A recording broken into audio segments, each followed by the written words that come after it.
চোখ বুজে শুয়ে আছি, ঠোঁট জোড়া অনবরত কাঁপছে, ভেতর পুড়ে যাচ্ছে জ্বরে, ভালো রকম তাপমাত্রা চেপে বসেছে শরীরে।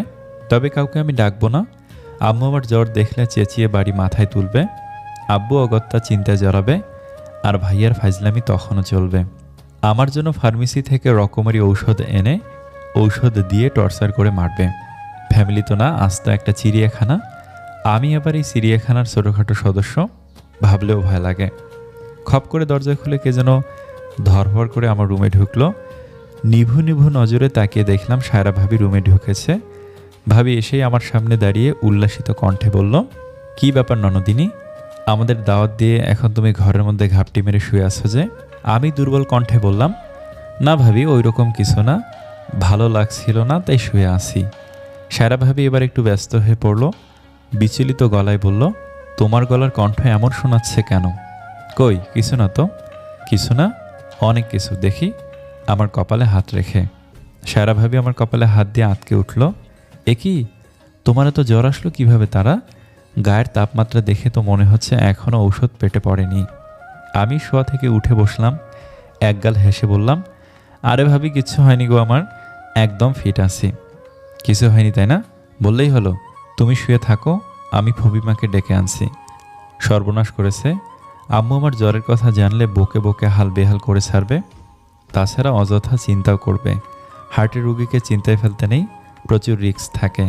সায়রা ভাবি যেই না উঠতে যাবে তখনই আমি ভাবির হাত ধরে আটকে নিলাম। অনুনয়ের সুরে বললাম, ভাবিজান প্লিজ আম্মুকে কিছু বলো না, খুব বকবে। এছাড়াও আম্মুর শরীর আজকাল ভালো থাকছে না, আমার জ্বর জানলে দুশ্চিন্তা করে অসুখ বাঁধাবে নির্ঘাত। আমার তেমন কিছু হয়নি, সামান্য জ্বর, একটা প্লেন নাপা খেলেই সেরে যাবে। আর যদি না সারে তাহলে নাপা এক্সট্রা বা ফাস্ট খাবো। দেখো আমি ভালো হয়ে যাব একদম। তুমি কাউকে কিছু বলো না প্লিজ, আমার লক্ষ্মী ভাবি, এই ব্যাপারটা চেপে যাও কেমন? ঠিক আছে, কাউকে কিছু বলবো না, তবে একটা শর্তে। শর্ত যদি পালন করো তাহলে কেউ জানবে না, পাক্কা?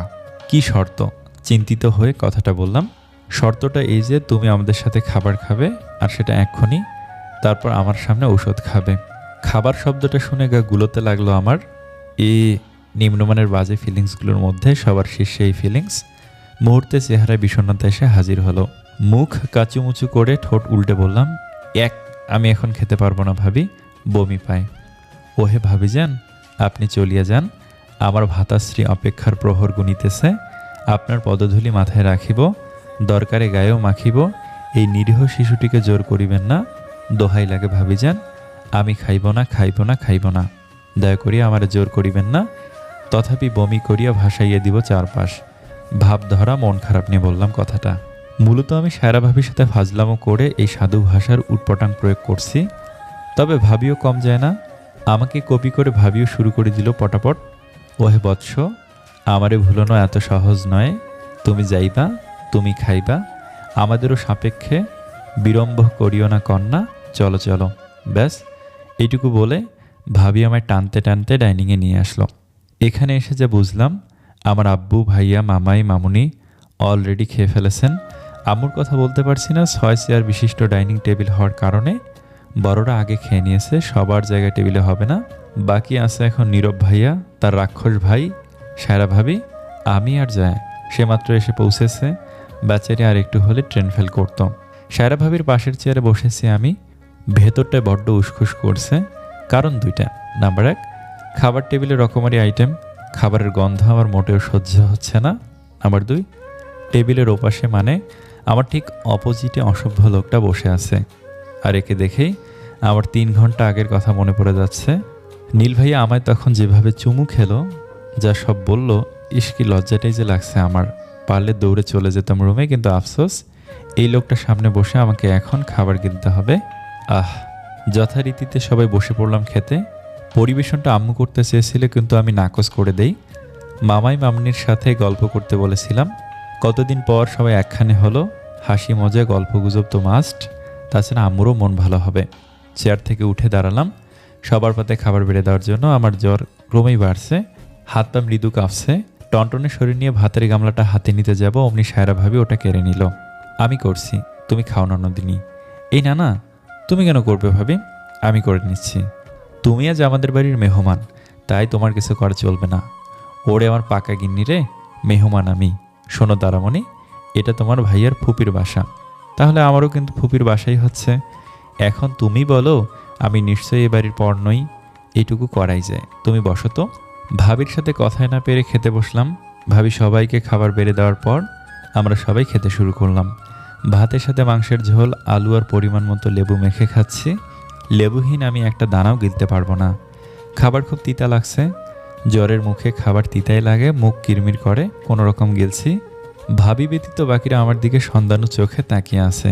নীরব ভাইয়া তো বলেই ফেললো, আপুমণি তোমার কি শরীর খারাপ? চোখ মুখ কেমন কেমন লাগছে। কি বলবো বুঝতে পারছি না, চুপ হয়ে বসে আছি। আমাকে চুপ থাকতে দেখে যে নীরব ভাইয়ের কৌতূহল চক্রবৃদ্ধি হারে বেড়ে চলেছে তা বেশ বোঝা যাচ্ছে। ওনার চোখ মুখ দেখেই বোঝা যাচ্ছে। আমার দিকে ছোড়া প্রশ্নের জবাব সায়রা ভাবি দিল। দুষ্টু কণ্ঠে বলল, তোমার বোনের বিয়ের ফুল ফুটছে। কথাটা হেসেই বলল সায়রা ভাবি। বেচারি তার চিন্তায় কুপোকাত, তাই ওর সামান্য শরীর খারাপ। ভাতের লোকমা মেখে সবেমাত্র মুখে তুলছিলাম। ভাবির উটপটাং কথা শুনে লোকমাটি আর মুখে গেল না, উল্টো হাত থেকে ঠাস করে পড়ে গেল। হতভম্ব আমি হাঁ করে তাকিয়ে রইলাম সায়রা ভাবির মুখের দিকে। বিয়ের ফুল জিনিসটা যে আসলে কি জিনিস তাও ঠিক করে জানি না আমি। কি বলছে ভাবি এটা? আমার বিয়ের ফুল ফুটেছে মানে কি? কৌতূহলী নজরে একবার সবার দিকে তাকিয়ে সায়রা ভাবির দিকে তাকালাম। ভ্রু বাঁকিয়ে প্রশ্ন ছুড়লাম, ভাবি কি বললে তুমি? বিয়ের ফুল ফুটেছে মানে? আমার প্রশ্ন শুনে সায়রা ভাবির হাসি মিলিয়ে মুখটা থমথম হয়ে গেল। তোতলাতে তোতলাতে বলল, কই কিচ্ছু না তো, ওটা মজা করে বললাম আর কি। জানি না কেন কথাটা আমার বিশ্বাসযোগ্য হলো না। কৌতূহল রয়েই গেল, তবুও ব্যাপারটা চেপে গেলাম। নীরব ভাইয়া ভাবির থমথমে মুখ দেখে হেসে কুটি কুটি হয়ে পড়ল। নীল ভাইয়ের মুখের এক্সপ্রেশন দেখে বোঝা মুশকিল উনি হাসছেন নাকি হাসছেন না। যার অবস্থা আমার মতোই, ওর চেহারার ভেসে আছে কনফিউশন। মাথা ব্যথা করছে, জ্বর পুরোপুরি কাবু করে নিয়েছে। তাই কথাটা নিয়ে আর জল ঘোলা করলাম না, শান্ত হয়ে খেতে লাগলাম। হঠাৎই বাম পায়ে সুরসুরি লাগতে লাগলো। মনে হচ্ছে কেউ যেন আমার পায়ের ওপর পা রেখেছে। উত্তপ্ত শরীরটায় স্বাভাবিক তাপমাত্রার কোনো পায়ের ছোঁয়া লাগতেই চমকে কেঁপে উঠলাম। বড্ড ঠান্ডা অজ্ঞাত মানুষটির পা। আমি পা হালকা সরিয়ে নিলাম, হয়তো কেউ ভুল করে ফেলেছে। ভাতের লোকমা গিলে পানি খাচ্ছি, তখনই ভালো মতো বিষম খেলাম আমি। সেই পায়ে একটু একটু করে আমার প্লাজো ভেদ করে উপরে উঠছে। অস্বস্তিতে কাদা হয়ে গেল সারা শরীর। সবার অগোচরে শগুনিক দৃষ্টিতে তাকিয়ে পর্যবেক্ষণ করলাম।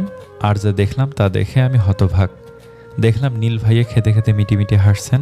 হাসির রহস্যটা আমি বেশ বুঝেছি। এই অসভ্য লোকটাই আমার পায়ে পা দিয়েছে। উফ! এদিকে পাটা ক্রমেই উপরের দিকে উঠে আসছে। পায়ের কবজি ছাড়িয়ে আস্তে আস্তে যখনই উপরে উঠছে অমনি ধপ করে উঠে দাঁড়িয়ে পড়লাম আমি। আমাকে হুট করে উঠতে দেখে সবাই আমার দিকে তাকালো। জয়া ঘাড় ঘুরিয়ে আমার দিকে তাকিয়ে প্রশ্ন ছিল, কিরে উঠলি কেন? আমার খাওয়া শেষ। আর এক সেকেন্ডও না দাঁড়িয়ে দ্রুত ঘরে চলে এলাম। নীল ভাইয়ের উপদ্রব আর সহ্য হচ্ছে না। আমি কালই খালামনির বাসায় চলে যাব, গিয়ে লং টাইম থেকে আসবো, তাহলে ওই ছেলে আমায় আর জ্বালাতে পারবে না। কি প্রচণ্ড অসভ্য ওই ছেলে। তখন কিস করলো, এখন আবার পায়ে পা রেখে টাচ করলো। নীল ভাইয়ার জায়গায় অন্য কেউ থাকলে এতক্ষণে তাকে আমি নর্দমার পানিতে বিসর্জন দিয়ে আসতাম। বেলকনিতে বসে রাগ পোষণ করছি, এমন সময় কে যেন আমার ঘরে আসলো। কারো পায়ের আওয়াজ পেয়ে ঘরে উকি মেরে দেখি নীল ভাইয়া। মুহূর্তে হৃদযন্ত্র দ্রুত গতিতে ছুটতে লাগলো। অস্থিরতা নিয়ে তাড়াহুড়ো করে বেলকনির দরজা লাগাতে লাগলাম, তবে তাতে লাভ হলো না বিশেষ। নীল ভাইয়া ঝড়ের গতিতে ছুটে এসে ঠাস করে দরজাটা লাগিয়ে দিল। তারপর আমার দিকে অল্প অল্প করে এগোতে লাগলো। তা দেখে আমি ভীতু কণ্ঠে বললাম, আপনি আপনি কেন এসেছেন এখানে? জ্বর বাঁধিয়েছ কিভাবে তুমি? সকালের চুম খেয়ে শেষ পর্যন্ত জ্বর বাঁধিয়ে নিলে? হাসবো নাকি কাঁদবো বলো তো? What should I do? কি করবি? তুই মরে যা বদমাস, তাতে তুই নিজেও শান্তি পাবি আর আমারও শান্তি হবে। যা ঔষধ খেয়ে নাও, নইলে জ্বর ভালো হবে না। তোমার রুমে সাইড টেবিলের ওপরে নাপা এক্সট্রা সহ এক গ্লাস পানি রাখা আছে, জলদি খেয়ে নিবা। শরীর সুস্থ রাখতে হবে তো নাকি? আমি এখন আসি পিচ্ছিটা, নিজের খেয়াল রেখো। বলে আমার কপালে চুমু দিয়ে নীল ভাইয়া বেরিয়ে গেল সেখান থেকে। আমিও আবুলের মতো দাঁড়িয়ে রইলাম ব্যালকনিতে। আমার দৃষ্টি স্থির, রাগান্বিত আবার টলমলেও। আবার আমায় চুমু খেলো। আবার ছাদে বসে আছি সিমেন্টের তৈরি টোলের ওপর। এটা দিয়ে মূলত ছাদের ওপরের পৃষ্ঠদেশে থাকা রডগুলো ঢাকা হয়। আমাদের বাড়ি আরও একতলা করার পরিকল্পনা আছে, কিন্তু বাড়ির নিচতলা কমপ্লিট করার পর আব্বু আর করতে পারেনি। সাময়িক ক্রাইসিসে রডগুলো সিমেন্টের পারতে ঢাকা হয় এই কারণে যেন তাতে পানি লেগে নষ্ট না হয়ে যায়। আম্মুকে জিজ্ঞাসা করায় আম্মু আমায় এটাই বলেছিল। আজকের বিকেলের আকাশটা ঝকঝকে পরিষ্কার। আকাশে নীলসে পৃষ্ঠে জমে আছে সাদা সাদা ধোঁয়াময় মেঘ। উড়ে বেড়াচ্ছে ওরা। কোথাও নেই কোনো জড়তা, কোনো বিভ্রান্তি, না আছে কোনো আড়ষ্টতা। চারপাশে পরিবেশ বেশ শান্ত। কোনো রকম কোলাহল, চেঁচামেচি বা মনোযোগ বিনষ্ট করার শব্দ নেই। গত 4 দিন যাবত মানসিক দুশ্চিন্তায় ভুগছি। নীল ভাইয়ের কার্যকলাপে আমি বিরক্ত, হতভাগ্য। দিনকে দিন ওনার উদ্ভট কার্যকলাপগুলো বেড়েই যাচ্ছে, যে আমার দুশ্চিন্তার বহর বাড়াচ্ছে বই কি কমাচ্ছে না। মাঝে মাঝে তো আমার মস্তিষ্ক চিন্তাশূন্য অসাড় হয়ে যায়। মানসিক যন্ত্রণা ক্রমেই বৃদ্ধি পাচ্ছে। কি জানি আমার এই যন্ত্রণা থেকে কবে মুক্তি মিলবে, বা আদৌ কি মুক্তি পাবো কি না। আকাশের দিকে তাকিয়ে আছি, আমার দৃষ্টি শূন্য। চারপাশের প্রতি কোনো মনোযোগ নেই। আমার মনোযোগ নানান চিন্তায় ডুবে আছে। অন্য কিছুর খেয়াল আমার মোটেও নেই। কে একজন আমার কাঁধে হাত রাখতেই চমকে গেলাম। ঘাড় ঘুরিয়ে দেখলাম জয়া দাঁড়িয়ে আছে। জয়া আমার কপালে হাত রেখে তাপমাত্রা দেখল। জানো, তোমার জ্বর কমেছে? আহ্লাদি গলায় কথাটা বলল জয়া।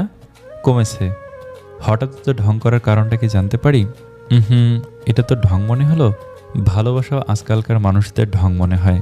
হে আল্লাহ, এ আমায় কি শোনালে তুমি? যা করতি, তোকে আর ভালোবাসবো না। খানিক বিরক্ত মাখা স্বরে বললাম। নাটক বন্ধ কর, ভালো লাগছে না। ও এবার একটু সিরিয়াস হলো। ফিসেল কণ্ঠে বলল, তারা তুই কি কোনো কারণে ডিপ্রেসড? মাথা নেড়ে আনমনে আকাশের পানে তাকিয়ে বললাম, জানি না রে, আমার সাথে কি হচ্ছে এসব কিছু বুঝতে পারছি না। তুই নিশ্চয়ই কোনো প্রবলেমে ভুগছিস। কি সমস্যা আমাকে বল। কিছু না। তুই এখন হঠাৎ এলি যে? তোকে একটা কথা বলার আছে আমার। বিষয়টা একটু জটিল টাইপের, ভাবলাম তোকে জানানো দরকার, তাই চলে এলাম। আমি এবার সরু দৃষ্টিতে জয়ের দিকে তাকালাম। প্রশ্নবিদ্ধ গলায় বলতে লাগলাম, কি ব্যাপার, খুলে বলতো। আই থিঙ্ক নীল ভাইয়া তোকে পছন্দ করে। তারা তুই আসার পর থেকে জিনিসটা খেয়াল করেছি আমি। কেমন অদ্ভুতভাবে তাকিয়ে থাকে তোর দিকে। এমনকি আজ খাবার টেবিলেও তাকিয়েছিল। বেশ কয়েকবার তোর দিকে তাকিয়েছে ভাই। I am damn sure something is fishy here. যার কথাগুলো শুনে থতমত খেয়ে গেলাম। নীল ভাই আমায় পছন্দ করে তা আমি জানি, কিন্তু তবুও আমি তো ওনাকে পছন্দ করি না। 4.5 বছর আগে উনি আমার সাথে যা যা করেছেন, তারপর আর যাই হোক, ওনাকে পছন্দ করা যায় না, কখনো না। সমস্যা হলো নীল ভাইয়ের অদ্ভুত সব আচরণ যার চোখে পড়েছে। যদি বাকিদের চোখেও পড়ে, তাহলে তো এটা নিয়ে চারপাশে মাখামাখি হবে। আমার বাসার সবাইও জেনে যাবে। আমাদের নিয়ে সমালোচনা উঠবে। একে অপরের সাথে বদনাম জড়াবে। আমাদের মান সম্মানের কী হবে? আমি নীল ভাইয়ের কথা ভাবছি না, ভাবছি আমার কথা। কিছু না করে আমার নাম জড়াবে নীল ভাইয়ের সাথে। শুধু শুধু কাউকে সন্দেহ করতে দেয়া যাবে না। মাটি চাপা দিয়ে দিতে হবে এই ব্যাপারটাকে। নীল ভাইয়ের আশেপাশেও আমি ঘেঁষব না। পাগল হলি নাকি তুই? আমাকে কেন লাইক করতে যাবে নীল ভাইয়া? আর তোকে কে বলেছে যে উনি আমার দিকে অদ্ভুতভাবে তাকায়? আল্লাহ চোখ দিয়েছে দেখার জন্য, তাই সবার মতো উনিও তার ব্যবহার করেন। এটা তো তাকাতাকি মনে হয়। তাছাড়াও এই কয়েক বছর আমরা বেশ বড় হয়ে গেছি। কতদিন পর দেখছে আমাদের, তাই হয়তো একটু একটু তাকায়। ব্যাস, এই সিম্পল বিষয়টাকে এত জটিল করছিস কেন? আমাদের দিকে না, বল যে তোর দিকে তাকায় শুধু। অনেক দিন পর এসেছে বলেই তোকে দেখতে হবে তারা? কই, আমি যে ওর আপন চাচাতো বোন হই, আমার দিকে একবারও তো তাকায় না। আমি পাগল হইনি, উল্টে তুই বুঝতে চাইছিস না। একটু থেমে কিছুটা ভেবে কথাটা বলল জয়া। এই থাম থাম, একটা প্রশ্ন আছে। খাবার টেবিলে তুই হঠাৎ বিষম খাওয়ার মতো করলি কেন? একটু পর আবার লাফিয়ে উঠলি। টেবিলের তলার রহস্যটা আসলে কি বলতো? পাটা তুলে দিয়েছিল নাকি ভাইয়া? হলিউডের রোমান্টিক হিরোদের মতো। হ্যাঁ, দাঁত খেলিয়ে কথাটা বলল জয়া। মুখ চোখ শুকিয়ে থমথমে হয়ে গেল আমার। জয়া কবে থেকে এত চালাক হয়েছে কে জানে। চট করে ধরে ফেলল। ওকে আন্দাজি বলছে নাকি সত্যি কিছু টের পেয়েছে? যা হয় হোক, ব্যাপারটা আমার চেপে যেতেই হবে। গলা খাকড়ি দিয়ে ধমকি সুরে বললাম, মাথা কি তোর একেবারে বুদ্ধিশূন্য হয়ে গেছে জয়া? সারাদিন বলিউডের মুভি দেখে দেখে মাথায় গোবর জন্ম নিয়েছে তোর। কী সব উটপটাং চিন্তাধারা মাথায় আনছিস? ছি, তোর বিলেতি ভাইকে কুত্তা কামড়ায়নি, বুঝলি, যে আমার পায়ের ওপর পা তুলতে আসবে। যত সব ডার্টি ইমাজিনেশন। ছি, চুপ যা, খবরদার। আর একটাও বাজে কথা বলবি না, তাহলে চৌড়িয়ে তোর দাঁতের মাড়ি ফেলে দেব। আমার নিখুঁত ধমকিতে বেচারি সিটিয়ে গেল। মুখের হাসিও নিভে গেল। মন খারাপ নিয়ে বলল, ধমকাচ্ছিস কেন দোস্ত? কি এমন বললাম? হ্যাঁ, বহুত কিছু বলেছিস। আর কিছু বলবি না, খবরদার না। হুট করে হাই টেম্পারেচার হয়ে গেলি কেন বেবি? নীল ভাইয়া যদি আমার দিকে এমন বউ বউ নজরে তাকাতো রে, তাহলে কাজিন ফাজিন দেখতাম না, এক লাফে কবুলহীন বিয়ে করে নিতাম। হে হে। জয়ের কথা শেষ হতে না হতেই তেড়ে ধরলাম হারামিটাকে। তোকে খালি একবার হাতের কাছে পাই, হারামিগিরি বার করব কুত্তি। কপট রেগে কথাটা বললাম। আমায় ধরা এত সোজা না ভাতিজি, তুই আমার ভাবি হবি। কি মজা ভাববি, ইয়াহু। তবে শয়তানরে দাঁড়া, বলছি দাঁড়া তুই। হা হা হা। সেদিনের জয়ার হাসি আজ আমার কানে বাজে। আমি সত্যি ওর ভাবি হয়ে গেছি। ভাবতেও কেমন যেন লাগছে। শেষে কিনা দিন শেষে আমার বেস্টু আমার ননদ।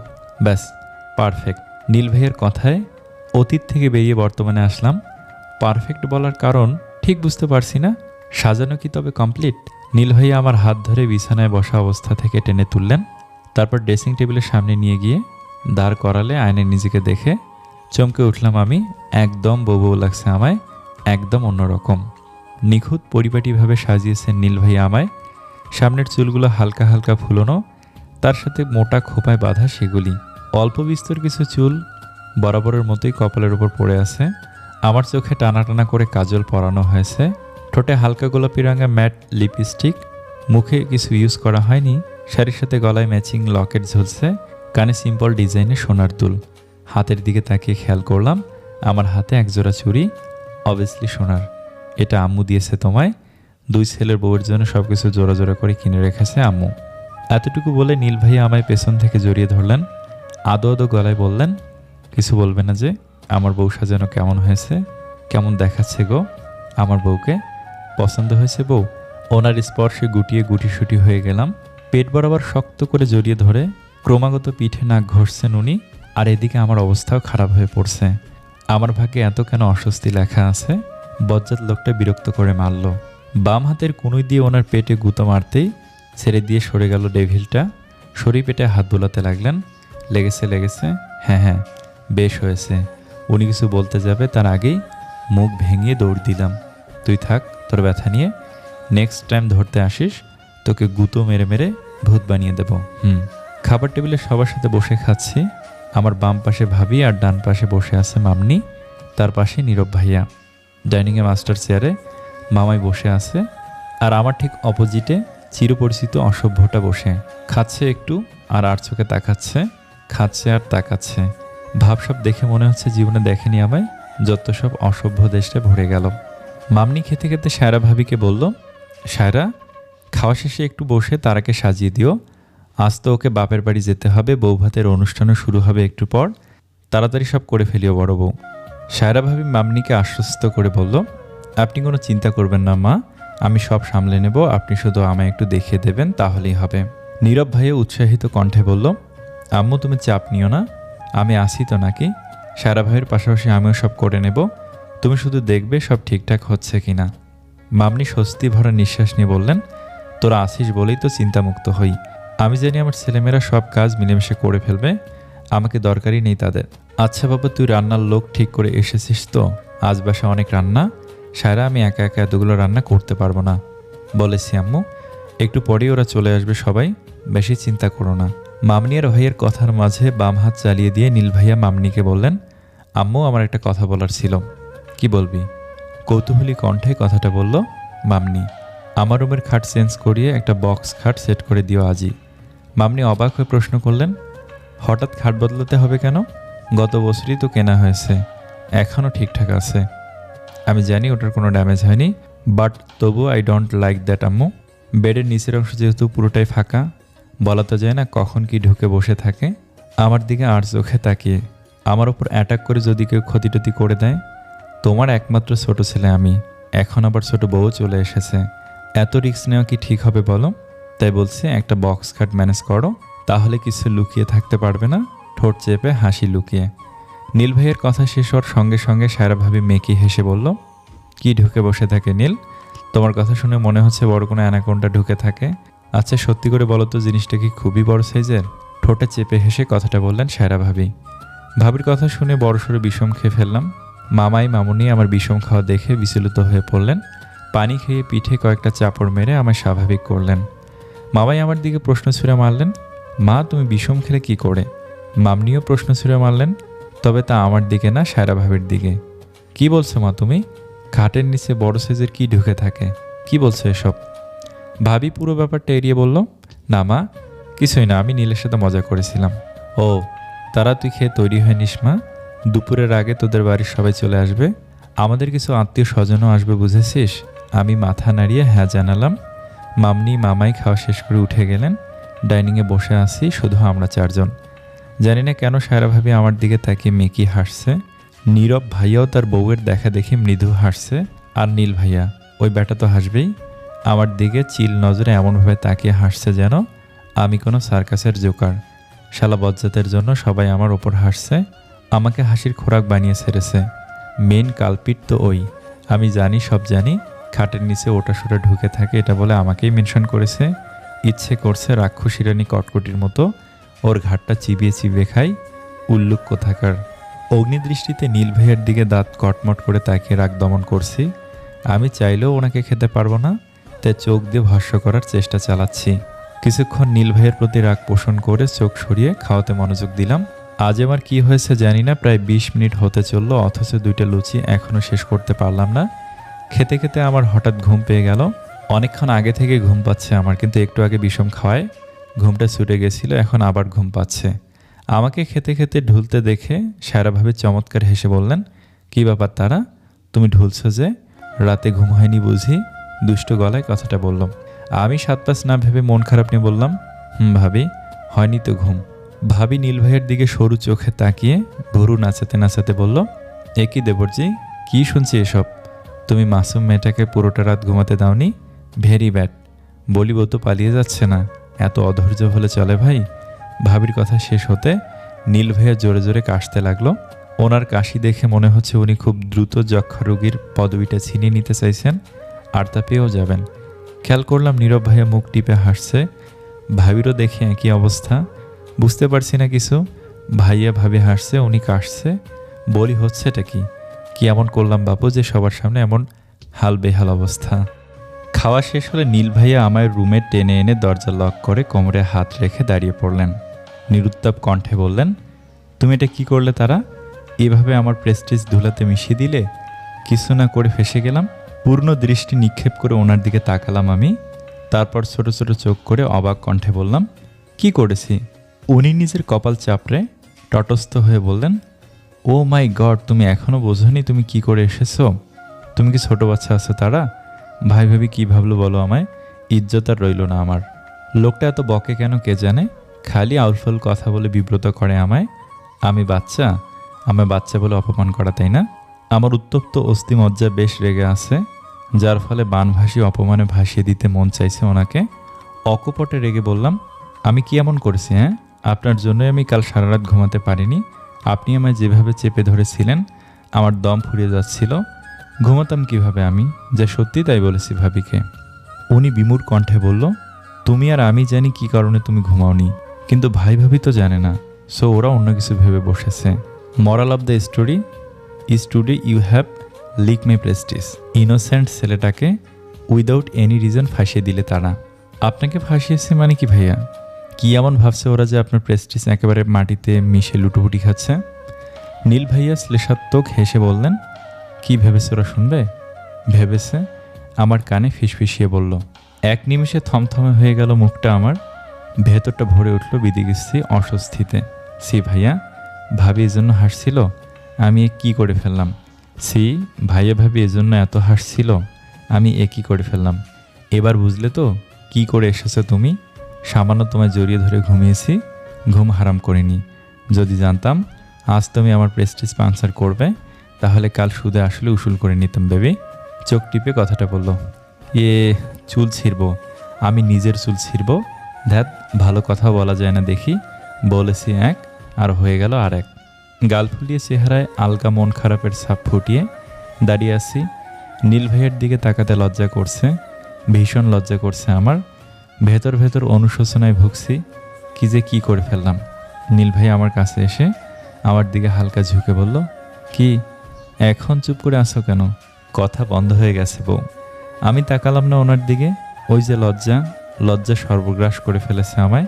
নীল ভাইয়া আমার আরেকটু কাছে এসে আমার কানের কাছে মুখ নিয়ে কি যেন বলতে যাবে, তখনই দরজায় কড়া পড়ল। আমি সুযোগ বুঝে সরে গেলাম। দৌড়ে দরজা খুলে দেখি জয়া এসেছে। ওকে দেখে খুশি হয়ে জড়িয়ে ধরলাম। জয়া আমায় জড়িয়ে ধরলো, উৎফুল্ল কণ্ঠে বলল, কেমন আছিস তুই? ওকে ছেড়ে দিয়ে অভিমানী কণ্ঠে বললাম, এত দেরি করে আসলি কেন? তুই ভালো করে জানিস আমি কেমন আছি। তোর উচিত ছিল আমার পাশে থাকা, অথচ তোকে খুঁজে পাওয়া যাচ্ছে না। জয়া অপরাধী কণ্ঠে বলল, সরি রে, আম্মুর শরীরটা একটু খারাপ ছিল, তাই আগে আসতে পারিনি, রান্না করে খেয়েই চলে আসলাম। ছোট্ট করে বললাম, ও আন্টি এখন কেমন আছেন? আন্টি কি রে? আম্মুকে এখন তোর আর আন্টি আছে? আম্মু এখন থেকে তোর চাচি, কাকি শাশুড়ি। কাকি শাশুড়ি ডাকবে আম্মুকে। এক পত্তন রাগ নিয়ে জয়ার দিকে তাকালাম, কর্কশ কণ্ঠে বললাম, ফালতু বকবি না বলে দিচ্ছি। আমি কথা শেষ করার আগেই নীল ভাইয়া দরজার সামনে দাঁড়িয়ে বললেন, কিরে কি খবর তোর? ওখানে দাঁড়িয়ে আসিস কেন? আয় ভেতরে আয়। জয়া ভেতরে আসলো, মৃদু রাগ নিয়ে বললাম, আমার খবর ভালো, কিন্তু এখন আমি তোমার খবর নেব ভাইয়া। আমার বেস্টুকে তোমার বিয়ে করতে হলো, রাজশাহীতে মেয়ের আকাল পড়েছিল, তোমার জন্য আমি সাথীহারা হলাম, নতুন ভার্সিটিতে আমায় একা একা যেতে হবে, সব কিছু তোমার জন্য হয়েছে ভাইয়া, আমি নিঃস্ব হয়ে গেলাম। নীল ভাইয়া মুচকি হেসে জয়ার মাথায় টোকা দিয়ে বললেন, তোকে কে বলেছে তোর বেষ্টু আর পড়বে না? তোর বেষ্টু তো তোর সাথেই ভার্সিটিতে যাবে। কি ভেবেছিস তোর ভাবিকে বিয়ে করেছি বলে আর পড়াবো না?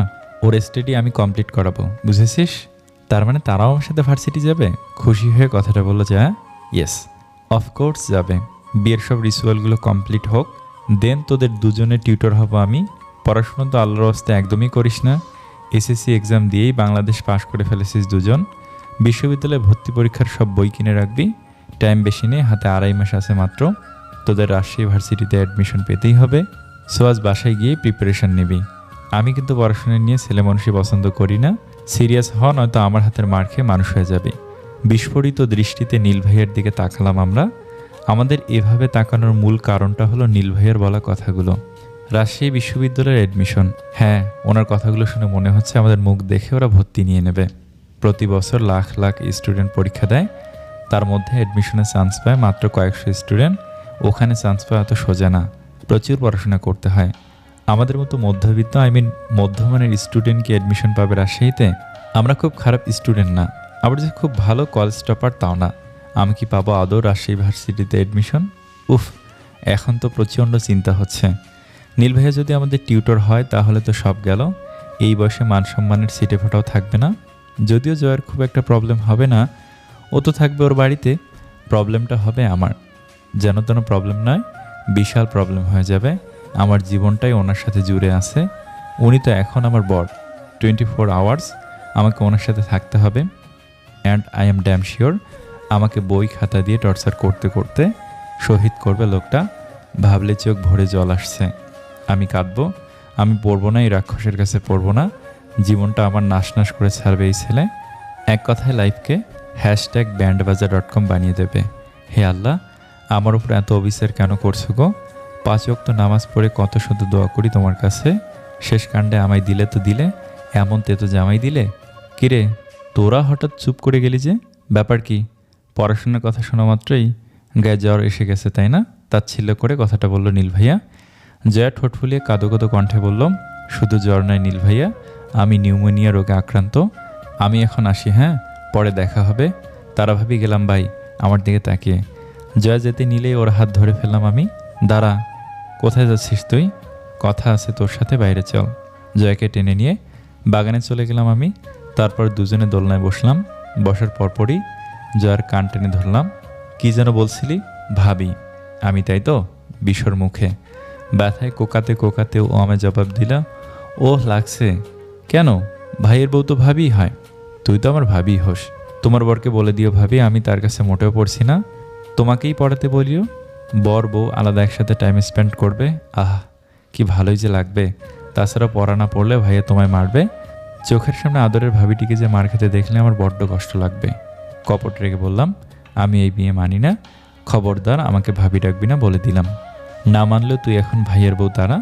গতকাল তুই ইসলামী শরীয়তে কবুল পরে নীল ভাইয়ের বউ হয়েছিস, তোদের বিয়ে হয়েছে, তুই এটা অস্বীকার করতে পারিস না। সেদিন আমি ঠিক ধরেছিলাম নীল ভাইয়া তোকে ভালোবাসে তারা, এ কারণেই তোকে এভাবে বিয়ে করেছে। আসলে ভাইয়া তোকে ভীষণ ভালোবাসে। আমি চেতে উঠে বললাম, ফালতু বকবি না, উনি আমায় ভালোবাসলে এত কষ্ট দিতে পারতো না জয়া। এই যে আমি শাড়ি পরে আছি, এতে আমার অস্বস্তি হচ্ছে না বল? কাল সারা রাত একটা অন্য ঘরে অন্য একজন লোকের সাথে আমাকে ঘুমাতে হয়েছে, এতে কি আমার ন্যূনতম কষ্ট হয়নি? এ কেমন ভালোবাসা এটা? জেনে বুঝে আমায় কষ্ট দিলুম। তুই শুধু নিজেরটাই ভাবছিস। একবার ভাইয়ের কথা ভেবে দেখ। তোকে কষ্ট দিয়েছে ঠিক, বাট স্টিল ভাইয়া হয়তো তোর থেকেও বেশি কষ্টে ছিল। এই কারণেই তোকে জোর করে বিয়ে করেছে। জয়ার কথাগুলো শোনা তাচ্ছিল্যের সুরে বললাম, বাহ, চমৎকার। চাচাতো ভাইয়ের সাপোর্ট নিতে গিয়ে তুই আমার কষ্টটাই ভুলে গেলি? তুই জানতিস না আমি খোলা আকাশের পাখির মতো স্বাধীন ছিলাম? হ্যাঁ, এটা ঠিক, বাড়ি থেকে যথেষ্ট শাসনে রাখতো আম্মু, কিন্তু এরপরেও সেখানে আমার স্বাধীনতা কখনো ক্ষুণ্ণ হয়নি। আমার মনের মাঝে থাকা ছোট ছোট ইচ্ছে, স্বপ্ন, এগুলো পূরণের লক্ষ্যেই তো বেঁচেছিলাম এতদিন। আমি হাসতাম, গাইতাম, আমার জীবনটা রঙিন ছিল জয়া। আমার রঙিন স্বপ্নগুলো শেষ হয়ে গেছে রে। ভালোভাবে বেঁচে থাকার ওই ইচ্ছেটাই মরে গেছে। শুধু তাই নয়, সংসার শব্দকে যে মেয়েটা ভয় পেত, তাকেই সংসারের গোলক ধাঁধায় ছুঁড়ে ফেলেছে সবাই। আমি মানসিকভাবে কেমন আছি একটু আন্দাজ করতে পারছিস তুই? আচ্ছা, আমার জায়গায় নিজেকে কল্পনা করে দেখতো, আজ আমার জায়গায় তুই থাকলে কি করতে যায়? সব মেনে নিতি? শুধু ভাইয়ের কথাই বলে গেলি তুই। তোর কি মনে হয় না আমার সাথে যা হয়েছে তা অন্যায় হয়েছে? আমার কি সত্যি অধিকার ছিল না মত প্রকাশের? তোর ভাই আমার সাথে যে অবিচার করেছে, এরপরেও কি সম্ভব জয়া তোর ভাইকে মেনে নেওয়া? বাকি সবার মতো তুইও নিলয় আহমেদের ফোড়ে কথা বলছিস, তুইও আমায় বুঝলি না। শেষ কথাটা বলেই ঝুমকার দিয়ে কেঁদে উঠলাম আমি। আমার খুব কষ্ট হচ্ছে। কখনো ভাবিনি আমার বেস্ট ফ্রেন্ড আমি এভাবে কষ্ট দেবে। ওর মুখ থেকে এমন কথা কখনো আশা করিনি আমি। কেউ পাশে না থাকলেও, কেউ না বুঝলেও ভেবেছিলাম ও পাশে থাকবে, আমায় বুঝবে, কিন্তু না, বাকি সবার মতো ও আমার সাথে বেইমানি করলো। কেন এমন হলো আমার সাথে? চোখের পানি নিয়ে দোলনা থেকে উঠে দাঁড়িয়ে বাসার ভেতরে যাওয়ার জন্য পা বাড়ালাম। পেছন থেকে জয়া কাতর কণ্ঠে ডাকছে আমায়।